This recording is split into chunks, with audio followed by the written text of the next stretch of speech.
오늘의 사연 시작합니다. 안녕하세요. 작년에 서른이 된 여성입니다.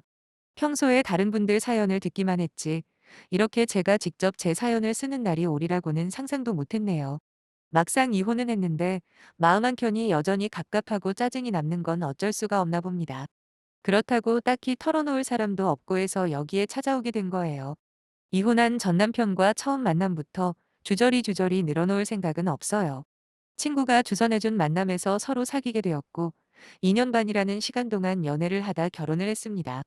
사실 사귀는 사이에서부터 서로의 집안 사정이나 배경 같은 걸 따져볼 생각은 전혀 하지 않았어요.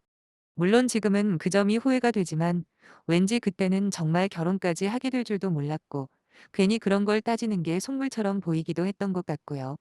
그러다 이제 부부가 되기로 결심하고 나니 그제서야 그동안 신경 쓰지 않았던 것들이 눈에 들어오더라고요. 가령 남편의 집안 사정이라던가 가족들의 특징 같은 거 말이죠.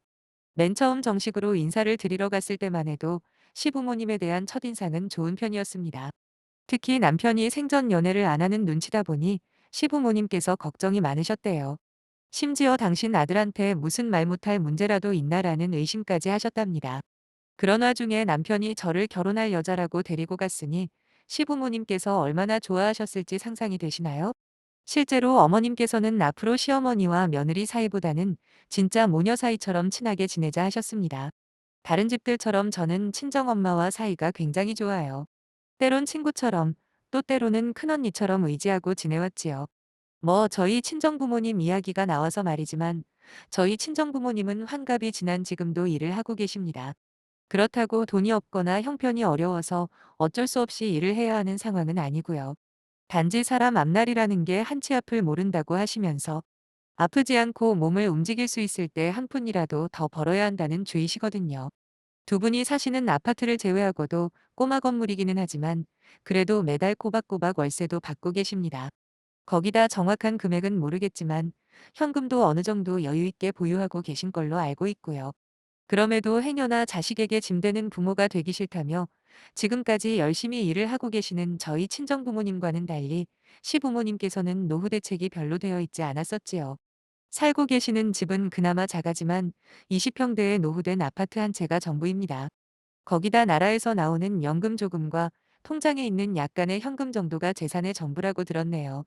당장 생활비는 시아버지께서 인근 건물 주차장에서 주차 관리로 일하시면서 돈을 버십니다. 그나마도 당신 허리가 안 좋으시다는 이유로 매일 출근하는 게 아니라 일주일에 두세 번만 나가신다고 하더라고요. 남편한테 듣기로는 자식들 키우느라 재산을 못 모으신 건 또 아니래요. 남편이나 남편의 누나인 시누이나 둘 다 대학교 등록금부터 생활비까지 각자 아르바이트로 번 돈을 모아 충당했다고 했거든요. 시부모님의 형편이 어려워진 이유는 따로 있었는데 그중에 가장 결정적인 것부터 말씀을 드리자면 아버님께서 젊은 시절부터 그렇게 주변 사람들의 말에 쉽게 휘둘리는 성격이었답니다. 수시로 이런저런 이유로 돈을 빌려주고 못 받는 경우가 많으셨다는데 못 받은 돈만 합쳐도 집 한 채는 거뜬히 살 수 있을 거라는 남편의 자조적인 농담에 저는 웃을 수도 없고 울 수도 없는 상황이었지요. 아무튼 남편이 고등학교에 들어가고 얼마 되지 않았을 때 기어이 아버님께서 친구분 보증까지 서셨고 그게 결국 잘못돼 버린 거예요. 그전까지는 어느 정도 살았던 가족들이 졸지에 빚더미에 앉게 되었고 덕분에 좋던 싫던 남편이나 시누이는 각자 도생을 할 수밖에 없던 거죠. 그럼에도 불구하고 남편과 결혼을 결심했던 건 첫째는 그런 구체적인 집안 사정을 결혼 전에는 구체적으로 알지 못했기 때문입니다. 대충 넉넉하지 않은 상황이라는 것 정도는 들어서 알고 있었지만 시가 쪽의 속사정을 속속들이 말해주지는 않았거든요. 둘째는 당연히 남편의 인성이나 사람됨됨이를 높이 평가했던 이유였고요. 하지만 결혼 후 시부모님이 생활하시는 걸 직접 목격하면서 뭔가 이상하다는 낌새를 차린 제가 남편을 추궁했는데 그때 비로소 앞서 언급한 구체적인 상황들을 듣게 된 겁니다.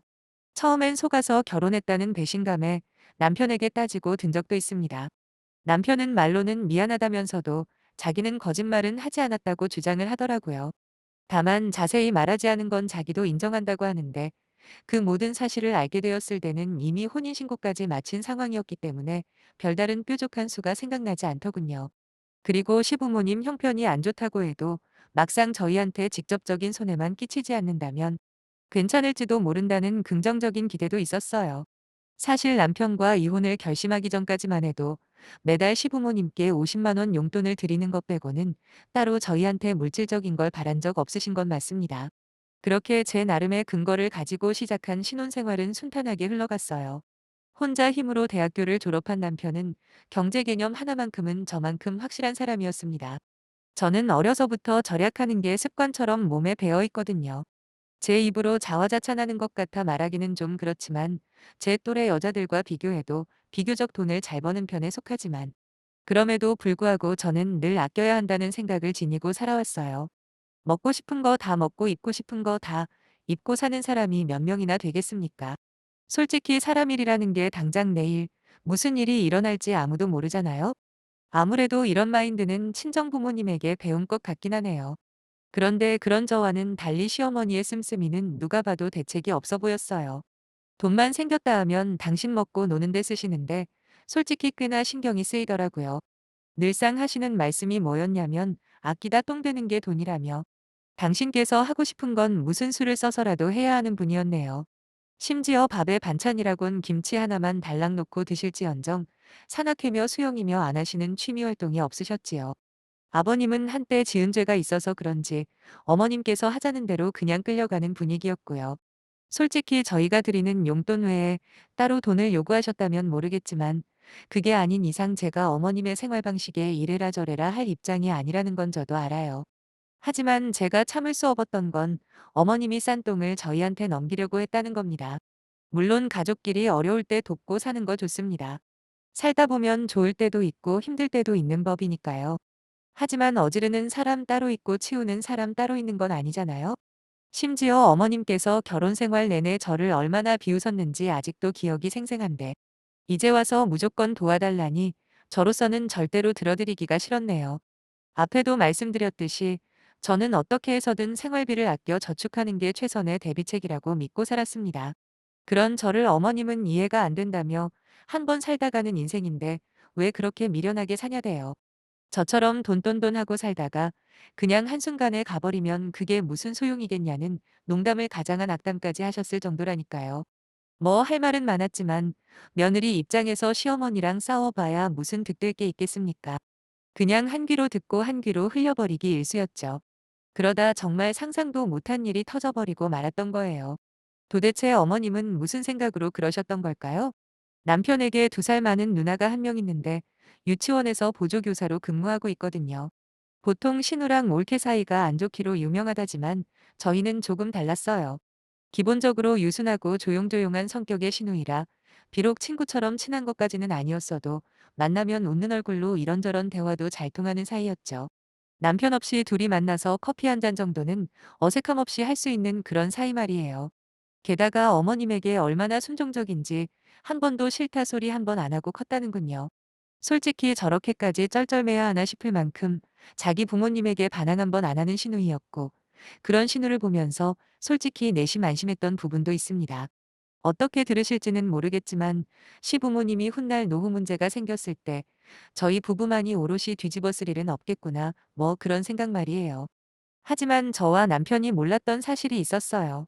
그건 바로 사회생활을 시작하고부터 시누이가 자기 월급을 전부 어머님께 맡겨왔다는 겁니다. 그런 사실을 알게 된 건 신우가 갑작스러운 결혼 발표를 하게 되면서였지요. 저를 포함해 누구도 신우이에게 애인이 있다는 걸 몰랐기 때문에 신우이 입에서 결혼하겠다는 말이 나왔을 때 다들 엄청 놀랐어요. 그 와중에 어머님의 반응이 조금 달랐는데 뭐랄까 축하해주기보다는 굉장히 당황하신 기색이 역력했습니다. 거기에도 나름의 이유가 있었더라고요. 글쎄 어머님께서 그동안 신우이가 가져다 준 월급을 거의 다 써버린 겁니다. 개인적으로 쓴 돈도 제법 있었지만 듣자 하지 4천만 원 이상을 주식으로 날려버리신 거죠. 처음 남편의 입을 통해서 그 사실을 들었을 때 저는 순간 제가 뭘 잘못 들었나 했어요. 아니 어떻게 엄마라는 사람이 딸 자식 결혼 비용을 자기 마음대로 써버릴 수가 있답니까 안 그래요? 엎친 데 덮친 격으로 문제는 그뿐만이 아니었더라고요. 신우가 갑자기 결혼 이야기를 꺼냈던 건 혼전 임신을 했기 때문이었고 남자 쪽에서 신부 배부르기 전에 식을 올려야 한다며 결혼을 서두른다는 거예요. 그래서 신우이가 어머님께 그동안 모은 돈에 대해서 물어본 거였고요. 이후로 자세한 내막까지는 남편이 말해주지 않아서 잘 모르지만 이거 하나만큼은 기억이 나네요. 미안하다 잘못했다 사과를 해도 모자를 파네 어머님은 시누이를 탓하시더라고요. 네가 엄마를 두고 이렇게 빨리 결혼한다 들 줄 몰랐다고. 기집애가 돼가지고 함부로 몸 굴린 게 무슨 자랑이냐. 동네 창피하다 역정을 내시네요. 물론 시누이가 잘했다는 건 아닙니다. 하지만 멀쩡히 자기 월급을 모으고 있을 거라 생각했던 신우 입장에서는 그야말로 하늘이 노랗고 복장이 터질 만한 상황이었을 겁니다. 저를 찾아와 그 이야기를 전하며 울먹이는 시누이를 보고 있자니 저도 마음이 너무 안 좋더라고요. 그동안 무슨 돈으로 저렇게 하고 싶은 거 다 하면서 먹고 노시나 했더니 그게 전부 당신 딸이 벌어온 돈이었을 줄이야. 진짜 누가 감히 상상이나 했겠습니까? 그 후 한 차례 가족회의가 있었는데 아버님도 이번에는 가만히 있지 않으시고 노발대발하시면서 저희 앞이라는 사실도 잊으셨는지 어머님에게 소리소리를 지르시더군요. 여편네가 노망이 났다고 가져다 쓸 돈이 없어서 딸내미가 뼈 빠지게 벌어온 돈을 썼냐고요. 시누이는 아무 말도 못하고 옆에서 닭똥 같은 눈물만 흘리고 있고 남편은 계속해서 한숨만 푹푹 쉬어대는데 아주 막장도 그런 막장이 없네요. 그 와중에 남편이 매형될 사람한테 솔직하게 말해보는 건 어떻냐고 물으니까 시누이는 펄쩍 뛰더라고요. 안 그래도 남자 쪽에서 시누이 집안 사정 가지고 탐탁치 않아 한다면서 자기는 절대로 그런 소리 못하겠답니다. 이때만 해도 저는 시누이가 불쌍하다 생각만 했지 불똥이 저희한테 튈 거라고는 전혀 예상하지 못했네요. 한 일주일쯤 지났을 때였을까요? 어머님께서 저녁 늦게 저희 집에 방문을 하셔서는 말도 안 되는 말씀을 하시더라고요. 저희더러 신우 결혼 비용을 대라시는 거예요. 인생 앞뒤 없이 막 사는 분인 건 이미 알고 있었지만 억지도 이런 억지까지 쓰실 줄은 정말 몰랐습니다. 사람이 궁지에 몰리면 보이는 게 없다더니 어머님이 딱 그런 경우인 것 같더라고요. 문제는 그 소리를 들은 남편이 한마디도 안 하고 고개만 숙이고 있었다는 겁니다. 괜히 저까지 가만히 있다가는 큰일 나겠다 싶어 제가 어머님께 따졌습니다. 사고는 어머님이 치셨는데 그걸 왜 우리 보고 수습하라고 하시냐고요. 이제 와서 말씀드리는 거지만 저희가 신혼집 구할 때 어머님께서 돈을 보태주신다고 그랬거든요. 그래서 그 돈만 믿고 덜컥 집을 계약했다가 나중에 딴소리를 하시는 바람에 아주 애를 먹은 적이 있습니다. 잔금 치르는 날까지 백방으로 뛰어도 돈이 모자라서 결국 저희 친정부모님이 도와주셔서 불을 끌 수가 있었어요. 말이 저축이라고 한 거지 사실은 그때 빌린 돈 갚느라 딱히 여유자금은 별로 없는 상황이었고요. 그나마 이자 포함 원금까지 갚고 있는 거니까 장기적으로 봤을 때는 돈을 모으는 거라 좋게 생각하는 것뿐이었죠. 아무튼 그런 이야기까지 하면서 저희도 돈 없다고 그리고 설령 돈이 있다고 해도 드리기 싫다 확실하게 못을 박았네요. 아니 저희도 어느 정도 빚이 해결되면 아이도 가져야 하는데 그 생각은 안 하시냐 목소리를 높였더니 어머님이 저더러 독한 년이랍니다. 그러면서 찔러도 피 한 방울 안 나올 거라나 뭐라나 아무튼 갖은 막말을 퍼부으시고는 돌아가시더라고요. 이때만 해도 저는 당연히 남편이 저랑 같은 생각일 거라 믿었어요. 막말로 돈이 정말 필요하면 시누이가 대출을 받아도 되는 거고 정안되면 시부모님 명의로 된 집을 담보로 해서 돈을 마련할 수도 있는 거잖아요. 왜 꼭 굳이 우리한테 돈을 내놓으라는 건지 정말 이해가 안 되었습니다. 그런데 그날 밤 남편과 술 한잔하면서 아주 놀라운 이야기를 듣게 되었어요. 취기가 올라왔는지 남편의 혀가 조금씩 꼬부라지더라고요. 그런데 갑자기 남편이 그러는 겁니다. 자기 누나가 몇 살인지 아냐면서 이미 노산이래요. 그에 비해 너는 아직 한참 젊지 않냐고. 그러니까 조금만 마음을 넓게 먹으라고 하는 거예요. 왠지 더 이상 이야기를 들으면 안 될 것 같아서 남편에게 그만 들어가서 자라고 해도 끝까지 고집을 피우면서 안 들어가더군요. 결국 남편의 입에서 이번 한 번만 도와주자. 그냥 주는 것도 아니고 빌려주는 형식으로 하면 안 되냐고 하길래 저는 도와주긴 뭘 도와주냐고. 당신도 알다시피 우리가 그런 큰 돈이 어디 있냐 소리를 질렀습니다. 먹고 죽을래도 없는 돈을 무슨 수로 빌려주냐고요. 그랬더니 기다렸다는 듯이 남편이 한다는 말이 가관이었네요. 저희 친정 부모님한테 빌리면 안 되냐입니다. 너네 집 돈 많지 않냐면서 제발 자기가 이렇게 빌 테니까 일단 말이나 한번 해보라고 하는 게 아니겠어요? 미친 거 아니냐 소리를 질러버렸어요. 그러자 남편이 작전을 바꾼 건지 같이 악을 쓰면서 넌 우리 누나가 불쌍하지도 않냐. 우리 누나가 너한테 무슨 나쁜 짓을 했다고 이렇게까지 매정하게 나오냐며 마치 저를 죄인 취급을 하더라고요. 아니 제가 언제 신우가 저한테 못한 게 많아서 돈 못 해준다고 했나요? 빌려줄 돈 자체도 없는 데다 사고 친 사람이 수습을 해야지 그걸 왜 우리 부모님까지 끌어들인답니까? 그렇게 대판 싸운 뒤에 며칠 동안 남편과는 냉전 상태로 지내고 있는데 어머님께서 쐐기를 박는 전화를 하시더라고요. 자기가 많이 양보해 줄 테니 예단이라도 해주게 그럼 1,000만 원만 달랍니다. 이번에도 자기 부탁을 안 들어주면 이혼시켜버린다는 말에 저도 그만 빡이 돌아버린 거죠. 저는 시누이 일은 유감이긴 하지만 어머님이 이 모든 사태의 주범인 만큼 알아서 해결하시라 그랬습니다. 이혼을 시키던 말던 상관 안 한다고요. 결국 남편과 이 일로 또 한 번 큰 다툼 끝에 저희는 이혼하기로 결정을 했네요. 그 와중에 남편이 한다는 소리가 이혼하면 어차피 그동안 모은 재산은 위자료로 전부 토해내야 할 거랍니다.